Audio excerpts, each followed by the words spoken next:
میرے دینی، ملی، تاریخی، سیاسی اور عمرانی فکر کا خلاصہ، میرے 50 سال سے زائد عرصے کے مطالعے اور غور و فکر کا حاصل، جسے میں نے آج کی اس الوداعی نشست جو ہے درس قرآن کے اعتبار سے، تو اس کا تحفہ جسے میں قرار دے رہا ہوں۔ اس میں سب سے پہلے ایک شکوہ ہے۔ بہت سے لوگ محبت کرتے ہیں، محب ہیں،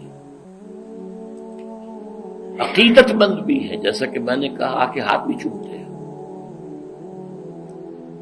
اور اپنی عقیدت کا اظہار کرتے ہیں، تعریفیں کرتے ہیں۔ میں خطرے میں مبتلا ہو جاتا ہوں کہ کہیں کوئی تکبر پیدا نہ ہو جائے، روکتا بھی۔ لیکن افسوس، صد افسوس یہ کہ میرے اصل پیغام پر توجہ نہیں دیتے۔ میں آپ سے بھی یہ شکوہ کر رہا ہوں۔ ہر کسے از ظن خود شد یار من، اقبال نے شکوے کیے ہیں۔ تو نابغہ عصر، ہر کسے از ظن خود شد یار من، ہر شخص اپنے خیال میں میرا دوست بن گیا۔ وَاسْدَرُونِ من نجست اسرار من، میرے اندر سے اس نے میری چھپی ہوئی چیزوں کو نہیں تلاش کیا۔ میں کیا ہوں، کیا کہنا چاہتا ہوں، کیا کرنا چاہتا ہوں، کوئی نہیں۔ شاعری پڑھ لی اور سر جھوم گیا، سر دھل لیا، بس اقبال ڈے بنا لیا۔ اور اس سے بھی زیادہ جو ہے، مرا یاراں غزل خانے شمردن، مجھے لوگوں نے ایک غزل خان سمجھ لیا، شاعر سمجھ لیا۔ میں اس طرح سے مجھے بھی بس ایک مدرس سے قرآن سمجھ لیا۔ میری اصل زندگی کس کام میں بیتی ہے، میرے اصل مقاصد کیا تھے، میرے اصل ہدف کیا تھے، اور ہے اللہ کا فضل ہے، ایک شوشے کا فرق نہیں آیا۔ وہ کیا ہے، اس پر توجہ نہیں۔ اس کو تو میں نے ذریعہ بنایا ہے، ساز سخن بہارا است۔ میرا مقصد ہے یہ اس امت مسلمہ کا قافلہ منتشر ہو گیا ہے۔ اونٹنیوں نے توڑا دی ہیں اپنی رسیاں، ناقہ بے زمام ہو کر کوئی ادھر کوئی ادھر، کوئی ادھر کوئی ادھر۔ ان کو پھر ایک قافلے کی شکل میں لانا چاہتا ہوں، جمع ہو جائیں وہ منزل کہ جو اللہ نے ان کے لیے معین کی، رسول نے معین کی، اس کی طرف پیش قدمی کریں۔ میرا تو مقصد یہ ہے۔ بہرحال اب میں اس سمت میں اپنی باتیں آپ سے عرض کروں گا بہت اختصار کے ساتھ۔ دیکھیے، جہاں تک تاریخی اور ملی معاملے کا تعلق ہے، میں ماضی سے اس وقت صرف نظر کر رہا ہوں، وہ بات لمبی بہت ہو جائے گی۔ البتہ میری کتاب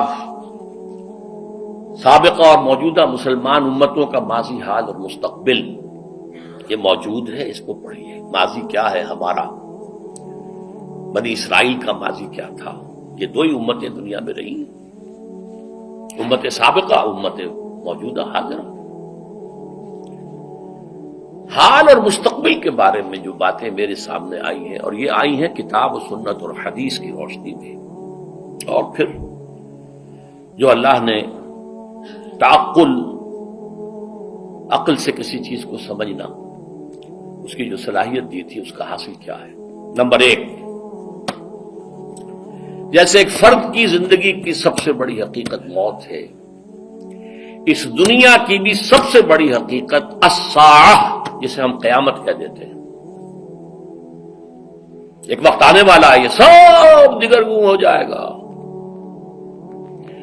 پہاڑ جو ہے ریزہ ریزہ ہو جائیں گے، یہ ہائی رائز بلڈنگز جو ہے ان کا نام و نشان نہیں رہے گا۔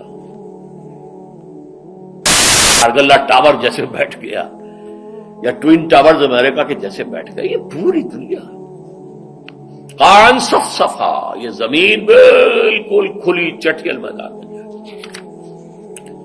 وہ زلزلۃ الساعہ، سورہ حج کی پہلی آیت، یا ایھا الناس اتقوا ربکم ان زلزلۃ الساعۃ شیء عظیم، وہ آئے گا۔ اس کے ایک وقفے کے بعد قیامت آئے گی۔ یہ قیامت نہیں ہے، یہ جس کو ہم قیامت کہہ دیتے ہیں، یہ قیامت، یہ الساعہ ہے، جبکہ پوری یہ عالم جو ہے یہ ہلاک ہو جائے گا۔ کچھ عرصے کے بعد پھر انہیں اٹھایا جائے گا. یہ اٹھایا جانے والا دن قیامت ہے. قام یقوم قیامتن، قیامن کھڑے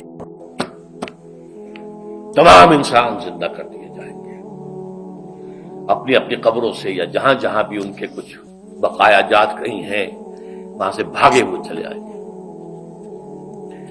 اس کے بعد یوم قیامت کے بعد یوم آخرت شروع ہو جائے گا. پہلی بات تو یہ سب سے بڑی حقیقت، سب سے بڑی حقیقت، سب سے بڑی حقیقت. اور اب الحمدللہ میری سوچ یہ کہ وہ زیادہ دور نہیں ہے. نوع انسانی بحثیت مجموعی اپنے کلائمیکس کو پہنچ گئی ہے. بہرحال پہلی بات. دوسری بات، احادیث نبویہ سے معلوم ہوتا ہے اس قیامت سے پہلے ایک وقت ایسا آئے گا کہ دنیا پر روئے ارضی پر کوئی ایک صاحب ایمان بھی نہیں ہوگا. کافر، مشرک، ذلیل. صاحب ایمان جو ہے ایک خاص وقت میں ایک خاص ہوا چلے گی جو ان کے دلوں میں سے ایمان کو نکال کر لے جائے گی. ان کی انتقال ہو جائے گا ان کا. اور قیامت کا زلزلہ جو ہے وہ اہل ایمان پر نہیں آئے گا بلکہ صرف کفار و مشرکین پر آئے گا. اس سے پہلے ایک دور ہے جبکہ پورے کرۂ ارضی پر اللہ کا دین نافذ ہوگا، قائم ہوگا. خلافت علی منہاج النبوہ کا نظام قائم ہوگا. یہ گویا کہ کلائمیکس ہوگا انسان کا. انسان کو بنایا گیا تھا خلیفۃ اللہ فی الارض. یہ خلیفۃ اللہ فی الارض اور یہ خلافت اللہ فی الارض جو ہے یہ پوری دنیا پر جب پورے عرض پر قائم ہو جائے گی تو وہ انسان کا کلائمیکس، آدم کا کلائمیکس. یہ ہونا ہے، ہو کر رہنا ہے. اگرچہ ابھی ہم نہیں سوچ سکتے کہاں سے ہو جائے گا، کدھر سے ہو جائے گا. حالات تو بہت خراب ہے، بہت خراب ہے، بہت خراب. ہماری کوئی حیثیت نہیں، برے کا کے برابر نہیں، لیکن ہونا ہے. یہ خبر دی ہوئی ہے محمد الرسول اللہ کی صلی اللہ علیہ وسلم وہو الصادق المصدوق.